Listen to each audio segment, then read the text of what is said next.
Okay, so our love story first started on Tinder, actually.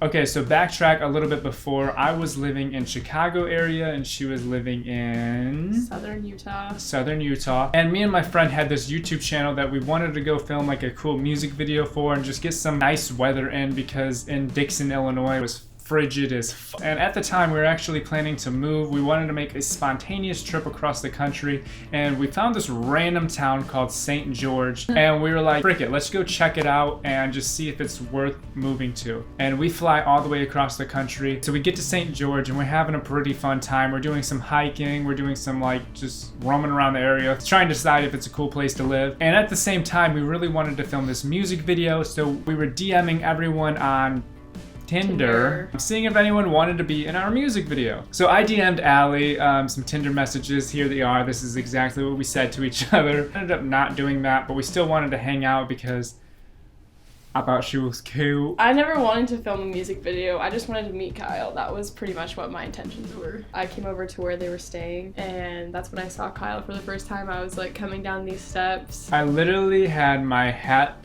tilted sideways, 21 Savage playing. Okay, this is literally how I walked out the door. And I was like, sup, ladies? This is Allie's first impression of me. Nothing even plugged in. Don't know how we ever got farther than that point in time. Yeah, me either. I like hopped in the silver Camaro that we were talking earlier. I ain't saying she a goat. Long story short, there's this big D on the side of the hill. There's this big fat D. Like this, and I was like, yo, we should go and hike to that. Nuh-uh, I said that. She was like, yo, we should go and hike to that. So we were at this big fat honking D, and every single thing we said, we had in common. It was weird. Like, it wasn't even like, oh yeah, we have a lot in common. It was literally like, you say something, we'll say it at the same time, and it would be identical. We're like, what's your favorite dog? And at the same time, we like looked at each other and we were like, cream wiener dog. Which is like a very specific dog that like a lot of people don't even know exists. Comment below if you guys think we should get that dog because that was literally our a day very one thing. first date. And we were both said, I literally got up and started screaming. I was like, what the frick? I was like, we both said the same as that. Like, what are the odds? Like, why wouldn't you just say like wiener dog or like Dotson? We said long-haired, like that specific at the same time. I was literally hanging on this little ledge and we were like kind of getting close to like we were kind of about to kiss, not gonna lie. Hanging along the ledge and we kept like toying back. We never actually did kiss though. No. I was such a bitch. Anyway, I was living 1,500 miles away. We didn't think we were ever gonna see each other again. We were like talking about our dream like relationship and how we want to wake up and make vegan meals and do yoga in the morning and work out, like go on morning jogs. Specific stuff that we do now. We were talking about on our very first date. I don't want to say like I knew it was gonna happen, but at the same time I just had this like feeling that like everything we said was going to come true. I knew that like from the moment I met you that you were gonna be like a huge part in my life and be like a life-changing thing. Like I didn't know how long we were gonna last or if we were gonna be forever or whatever, but like life-changing. And we get back to our car because I think we left our phones. It was what, like almost 5 o'clock in the morning, and I had a flight leaving in like 4 hours. So I drove her way back home and she lived on the other side of this town. My phone was dead, so I had no idea how to get back home. I'm just driving around this town trying to find my way back to this flipping Airbnb because it's a pretty decent sized town. So I just followed the big glowing D and I eventually got back home. I walked back into the Airbnb and my friends are still awake for some reason and they're like, bro, what happened? What happened? What'd you do? Oh my gosh, what did you do, dog? I literally just blank faced stared at them both and I was like, guys, I think I just met the love of my life. That's literally exactly what I said. And they're like, what did you do? And I didn't say anything and I just walked in the bed and laid down and stared at the ceiling. She gave me like a couple songs that she liked, which is like Cigarette Daydreams, and I was just looking out the window on the plane all the way home just listening to that song on repeat. So me and my friend get back to Chicago and we both actually love the city itself and we just wanted to make a spontaneous move. We literally just got done moving everything in and we decided to move everything back out and sell everything, break our lease, and just leave. It was the most inconvenient thing we could have possibly done. We move across the country, drive all the way across that bitch, finally make it to St. George 25 some hours later. I was at this hotel and we both saw each other for the first time. Then we just had these like movie-like dates that were insane. We went to these hot springs one night. Under the full moon. We were just literally exploring like all of southern Utah where I live. We spent New Year's, like the celebration at midnight, dancing in the middle of the street. And there was like fireworks.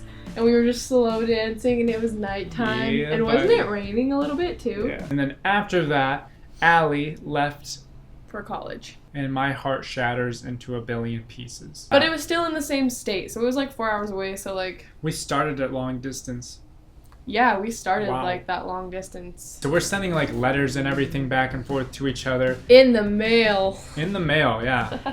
I don't even really know if we were like really considered dating. We really only saw each other like every other week or so, and it would only be for a little bit of time. So I was living in Salt Lake, which was 4 hours north of St. George, and so Kyle and his friend decided that they would move up there. We packed up all of our stuff, moved up to Salt Lake. So in less than 3 months, we went from our rental house in Illinois to halfway across the country to St. George, and then we moved again to Salt Lake. Good times. Me and Allie were having an incredible time, and then she dumped me. Really you have some explaining to do. I was really unsure about Kyle, like, at the time. She was sure of me.